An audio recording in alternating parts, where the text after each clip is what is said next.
Notre dossier à présent, et ce soir, il est consacré à un objet, ou plutôt une petite machine qui devrait bouleverser nos vies. Imaginez si vous pouviez fabriquer vos propres objets, fourchettes, couteaux, lunettes. Eh bien, c'est ce que permet l'imprimante en 3 dimensions. Les premiers appareils arrivent dans les magasins. Voici à quoi ça ressemble. Un petit boîtier, vous le voyez, celui-ci est artisanal. C'est une révolution qui est en marche. Certains disent même que le bouleversement sera plus important que celui d'Internet. Christophe de Valambra avec Marie Cazot.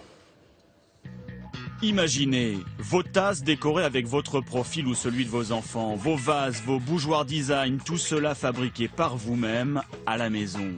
Imaginez d'ailleurs cette maison construite d'un clic de souris d'après vos propres plans informatiques.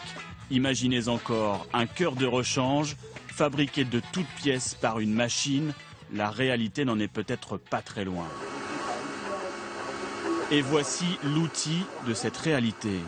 Posée sur un coin de bureau, une imprimante 3 dimensions, elle peut fabriquer toute seule n'importe quel objet. Exercice pratique chez ce passionné d'informatique. C'est une lampe que j'ai achetée et malheureusement elle n'est pas très solide, donc elle s'est cassée. Et pour pouvoir la réparer, j'ai décidé de recréer directement une manivelle. En quelques clics, il dessine sa pièce ou récupère un fichier sur Internet. L'imprimante fait le reste. Une pointe ultra précise dépose de la matière, du plastique souvent, mais aussi du métal ou de la céramique.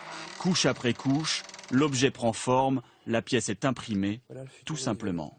Cette utilisation se démocratise énormément par le fait que les machines sont de plus en plus robustes, les logiciels de plus en plus intégrés, et puis également le coût des machines baisse.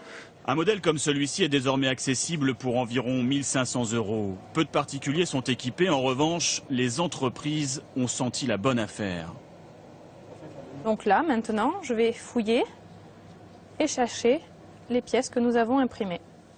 Dans cette société française, l'impression 3D se fait à base de poudre plastique sculptée au laser, couche par couche. Ici, on fabrique des objets personnalisés, comme ces coques de téléphone, décorées à sa guise par le client sur Internet. C'est probablement une des technologies qui permet le plus de choses, qui permet le plus de formes complexes, variées, des choses qui ne pourraient pas être fabriquées dans d'autres technologies. Cette nouvelle technologie annonce donc un profond changement. En France, par exemple, plus personne ne produisait ces coques de téléphone. Depuis longtemps, nous les importions en gros depuis l'Inde ou l'Asie du Sud-Est. L'impression 3D, oui, est un moyen de refabriquer des objets en France. Et les technologies d'impression 3D ont cette particulier qu'on peut fabriquer des objets tous uniques. C'est-à-dire que ça ne coûte pas plus cher de fabriquer des objets différents que de fabriquer des objets vraiment tous identiques. Et donc plus besoin de faire fabriquer en masse à l'étranger, en Chine par exemple. Selon certains économistes, de nombreuses productions pourraient être relocalisées et c'est tout le système économique mondial qui serait bouleversé. Localement, nos habitudes aussi pourraient évoluer avec de nouveaux types d'emplois créés.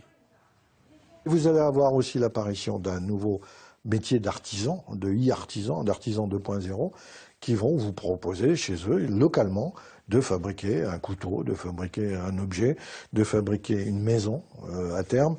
Une maison entière imprimée à partir des plans, le concept est même déjà à l'essai. Une imprimante 3D géante ferait le travail.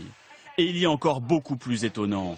Dans ce laboratoire, les chercheurs remplissent leurs cartouches avec des cellules biologiques, l'imprimante fait son œuvre et crée des tissus vivants. La fabrication de peau aurait déjà bien progressé. Alors pourquoi pas voir un jour un cœur ou un rein imprimé en 3 dimensions à l'encre biologique ?